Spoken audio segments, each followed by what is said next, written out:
Hi, this is Andrew Johnson here at CPAC with National Review. We're here with Jeff Frazee, who is the Executive Director of Young Americans for Liberty. How you doing, Jeff? Good to see you. Thanks for having me. Happy to have you here. So you enjoyed CPAC just so Hey, it's far? great. CPAC's always a circus, conservatives, a lot of fun.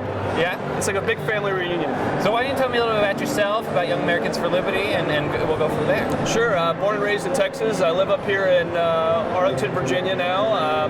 I was Ron Paul's National Youth Coordinator in 2008, and after the revolution that Ron Paul formed, especially amongst young people, we started Young Americans for Liberty. And I've been the founder executive director now for a little over 5 years, and we've grown considerably. We now have over 500 campus chapters nationwide on college campuses, and a network of over 160,000 activists. And we're very engaged here at CPAC today.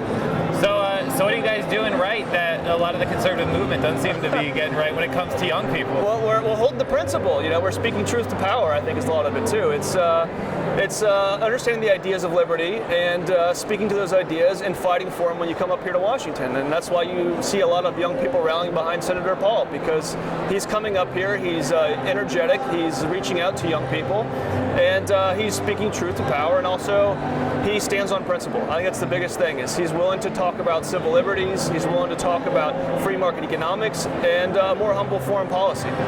So you just named sort of 3, maybe 4 key principles, key sort of platforms.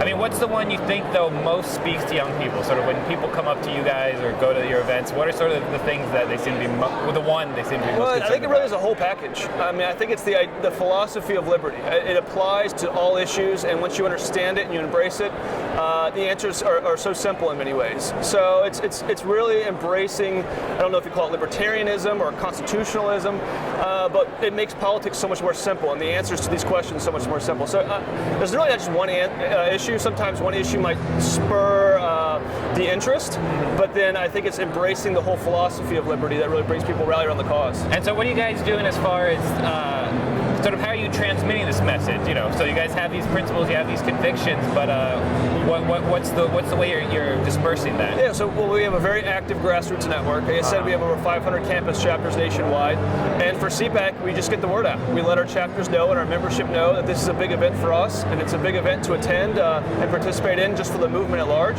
And the response has been phenomenal. We've recruited over 460 attendees just to CPAC alone for these 3 days.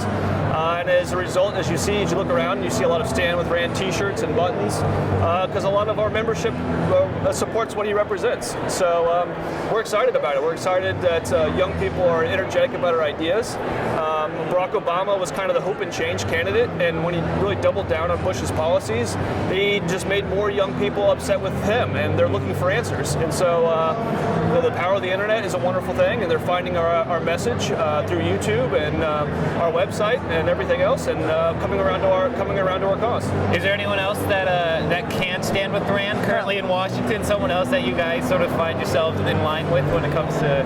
Well, I think we fall in line with, as John McCain once said, the wacko birds up in the Senate. Yeah, I think so you're the flock of wacko birds. We are the flock. Yeah, you should characterize it that way. We support Senator Cruz and Senator Lee, Representative Amash. I mean, and then the real wacko birds are really John McCain and his flock. I mean, these are the people who are willing to advance big government republicanism, and that's not sustainable for our future.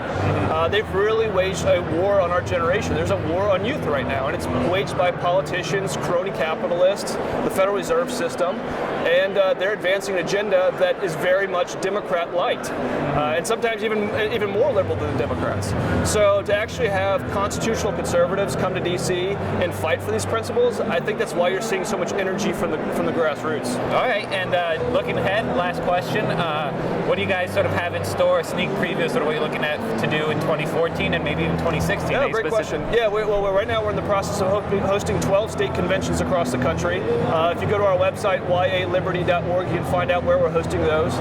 We're in the process of launching an activism project with Generation Opportunity, another partner organization, called The War on Youth, and talking about how this war is being fought in our generation, the monstrous debt that's being piled on, the encroachment of our civil liberties.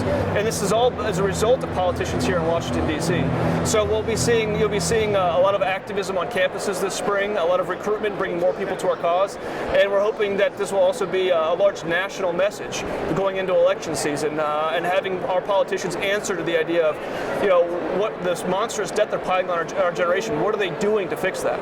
Great. Well, best of luck with that. Thanks for your you. time, Jeff. And again, it's Andrew Johnson at CPAC.